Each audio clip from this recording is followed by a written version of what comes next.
Awal mula yang harus dilakukan sebelum menikmati fitur-fitur di Cortex terkait dengan kelebihan pembayaran pajak yang seharusnya tidak terutang. Kepada kawan pajak nih, untuk aktivasi Cortex. Bener banget. Karena kendala-kendala yang sudah kita jelaskan tadi bisa diajukan PYSTT. Halo kawan pajak, selamat datang di podcast Senentang. Senang tahu tentang pajak Sintang.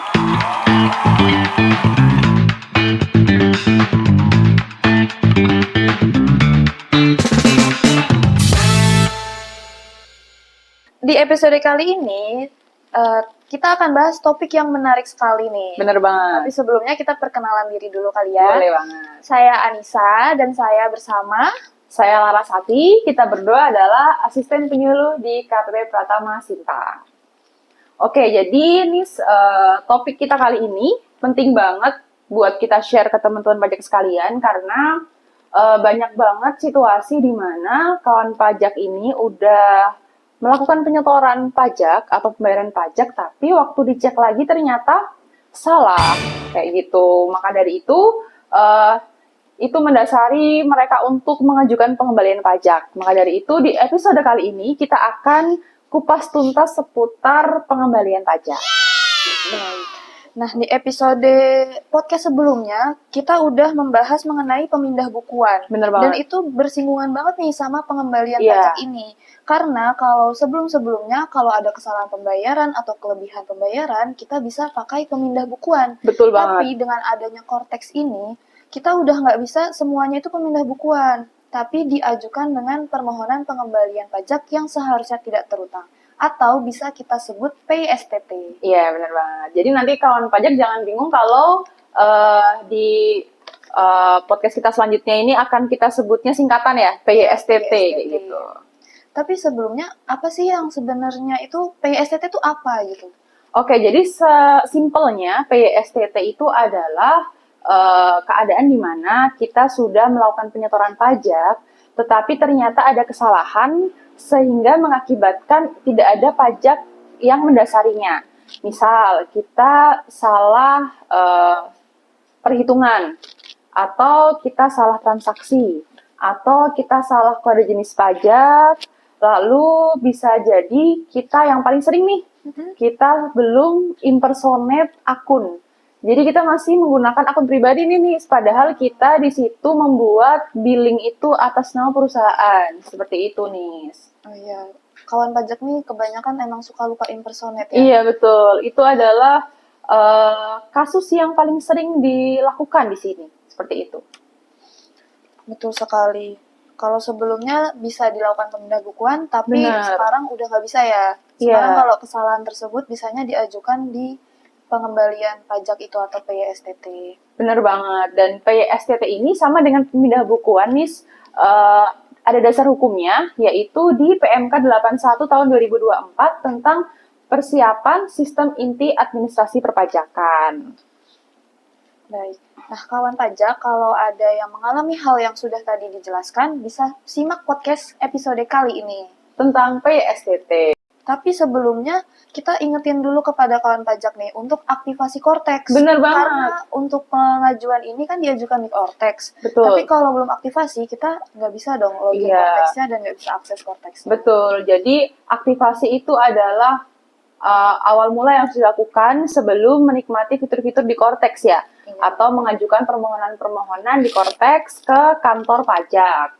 Maka dari itu teman-teman langsung aja sekarang juga teman-teman aktivasi akun Cortex dan juga mendaftarkan sertifikat elektroniknya ya. Iya, betul. Supaya bisa langsung digunakan akun Cortexnya. Kalau sudah aktivasi akun Cortex, bisa nih ngajuin pengembalian pajak. Bisa dijelasin nih Laras, gimana cara ngajuinnya? Oke, jadi kalau teman-teman sudah bisa menggunakan akun Cortex-nya, yang pertama pasti login dulu ya. Login dulu, lalu impersonate apabila teman-teman merupakan wakil dari badan. Lalu setelah itu silahkan ke menu pembayaran, di situ ada, di bawahnya itu ada menu restitusi pajak. Nah, di situ nanti ada formulir nih, kayak formulir panjang gitu. Nanti ada kolom-kolom yang dibintangin itu yang wajib diisi. Kalau nggak dibintang itu berarti sunnah aja. Berarti nggak usah diisi, nggak apa ya? Nggak apa-apa. Lalu setelah itu nanti akan ada pilihan nih. Ini PYSTT-nya itu halnya apa. Jadi kawan pajak jangan lupa pilih yang permohonan pengembalian kelebihan pajak yang seharusnya tidak terutang terkait nilai pembayaran yang belum digunakan. Nah, nanti setelah itu silahkan ikuti alurnya, silahkan diisi kolom-kolom yang wajib diisi. Lalu nanti di kolom paling bawah itu ada daftar rekening, Miss. Jadi kawan pajak harus mengupdate rekeningnya dulu nih, karena namanya PYSPT kan pasti akan ada uang yang kita kembalikan. Betul. Nah, kalau data rekeningnya belum lengkap atau belum betul, pasti nanti akan ada masalah di bagian pencairannya, seperti itu. Oh, bisa jadi nggak cair ya? Jadi nggak cair, makanya kan jadi terhambat ya prosesnya ya. Betul. Oke, setelah itu nanti akan ada kolom unggah dokumen. Silahkan unggah dokumen-dokumen persyaratan yang wajib banget. Di sini ada penghitungan pajak yang seharusnya tidak terutang, lalu ada surat kuasa khusus, dan juga ada dokumen persyaratan pendukung. Jadi nanti kawan pajak silahkan mengunggah semua dokumen-dokumen yang diperlukan. Nanti akan dijelaskan lebih lanjut sama Nisa tentang persyaratan-persyaratannya. Lalu kalau sudah, bisa diklik submit, dan juga nanti sistem otomatis akan mengirimkan kasusnya ke kita. Seperti itu. Jadi, kalau nanti dikabulkan permohonannya, akan muncul namanya surat keterangan lebih bayar, atau biasa kita sebut SKPLB. Tapi kalau misalnya ditolak, nanti akan ada surat penolakan yang bisa kawan-kawan cek di menu dokumen. Seperti itu. Lalu nanti apabila dikabulkan, dana akan dicairkan ke rekening yang terdaftar di profil pajak. Seperti itu nih. Berarti nggak perlu ke kantor pajak ya untuk nyerahin berkas fisiknya? Nggak perlu nih. Jadi sekarang semuanya di era Cortex ini sudah berbentuk digital. Jadi udah paperless. Nah, oke, tadi kan aku udah singgung soal persyaratan-persyaratan apa aja yang harus dilampirkan di permohonan ini. Mungkin bisa dijelasin lebih lengkap nih, Nis, terkait persyaratan apa aja sih yang harus dilampirin. Nah, betul. Ada beberapa persyaratan yang wajib diunggah nih di Cortex terkait PYSPT. Betul banget. Yang pertama ada surat kuasa khusus atau SK kepengurusan untuk badan atau instansi pemerintah. Kemudian ada bukti store pajak atau SSP-nya. Dan ada dokumen pendukung untuk yang mendukung PYSPT tersebut. Misalnya ada nota pembatalan atau koreksi laporan. Tergantung case-nya aja. Oke, disesuaikan ya. Iya, betul. Terus ada penghitungan pajak yang seharusnya tidak terutang beserta alasannya. Oke. Wajib banget ya yang ini ya. Itu wajib banget supaya petugas penelitiannya itu bisa mengetahui ini alasannya kenapa mau dikembalikan dan bisa ngevalidasi. Dan terakhir itu ada nomor rekening bank yang aktif dan sudah terverifikasi di Cortex. Oke. Itu aja atau ada lagi? Itu aja yang wajib. Oke, berarti udah lengkap banget ya yang persyaratan yang dijelaskan sama Nisa tadi. Terus Nis, kira-kira pada saat kawan pajak input permohonan di Cortex ini, kira-kira ada kendala nggak sih? Kira-kira kendala apa aja sih yang mungkin biasa ditemui kawan pajak atau petugas temui pada saat proses verifikasi dokumen permohonan PYST tadi? Karena Cortex ini baru, jadi mungkin ada beberapa kendala yang sering ditemuin ya. Yang pertama itu paling banyak adalah dokumennya itu tidak lengkap. Oke. Makanya kawan pajak bisa dilengkapi nih dokumen-dokumennya dan dokumen pendukungnya. Oke. Kemudian nomor rekeningnya ini tidak sesuai atau belum diperbarui di Cortex. Betul banget. Jadi ini kalau misalnya dokumen persyaratan tidak lengkap, mungkin pada saat pengisian juga ya.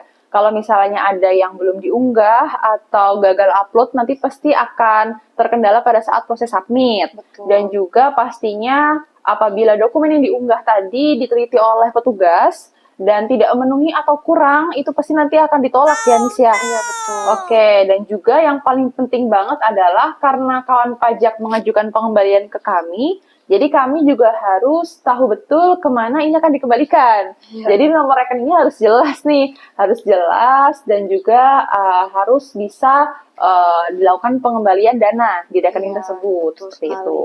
Jadi tipsnya itu adalah pastiin waktu mengajukan itu dokumennya lengkap dan benar sesuai dengan permohonan. Oke. Kemudian kalau misalnya ada keraguan-keraguan itu bisa konsultasi dulu nih ke KPP sebelum mengajukan. Dan karena Cortex ini real time ya, jadi kawan pajak ini bisa ngecek secara berkala permohonannya itu udah sampai mana. Jadi kalau misalnya ditolak, bisa dicek ditolaknya itu kenapa dan bisa diajukan ulang. Betul banget. Jadi intinya adalah apabila kawan pajak ini ada keraguan atau ada kendala, bisa minta bantuan ke kita ke loket helpdesk KPP Pratama Sintang, atau bisa juga hubungi kita atau tanyakan apapun kepada kita yang berkaitan dengan pajak ke saluran resmi kita ada di Instagram, X, dan juga Kering Pajak 1500-200 gitu ya Nis ya. Betul, Ras. Oke, jadi ini adalah salah satu komitmen DJP untuk memberikan pelayanan yang lebih baik terkait dengan kelebihan pembayaran pajak yang seharusnya tidak terutang. Iya. Dengan Cortex, diharapkan permohonan akan lebih praktis, mudah, dan juga cepat. Seperti Betul itu. sekali. Jadi kawan pajak kalau ada yang mengalami kendala-kendala yang sudah kita jelaskan tadi, bisa diajukan PYSTT. Tapi kalau masih bingung-bingung bisa juga ke KPP. Betul, jadi emang lebih mantepnya sih sebenarnya nanya dulu ya Nis ya. Kalau misalnya tapi kawan pajak sudah paham dan sudah yakin, silahkan ajukan saja permohonannya dan juga tunggu proses penelitian dari kami, seperti itu. Betul. Mungkin ini udah Lengkap banget ya. lengkap banget ya. Udah semuanya. Betul. Jadi mungkin cukup sekian episode PYSTT pada podcast Senentang kali ini. Terima kasih kawan pajak yang sudah menyimak episode kali ini. Nantikan kita di episode podcast Senentang berikutnya. Dadah!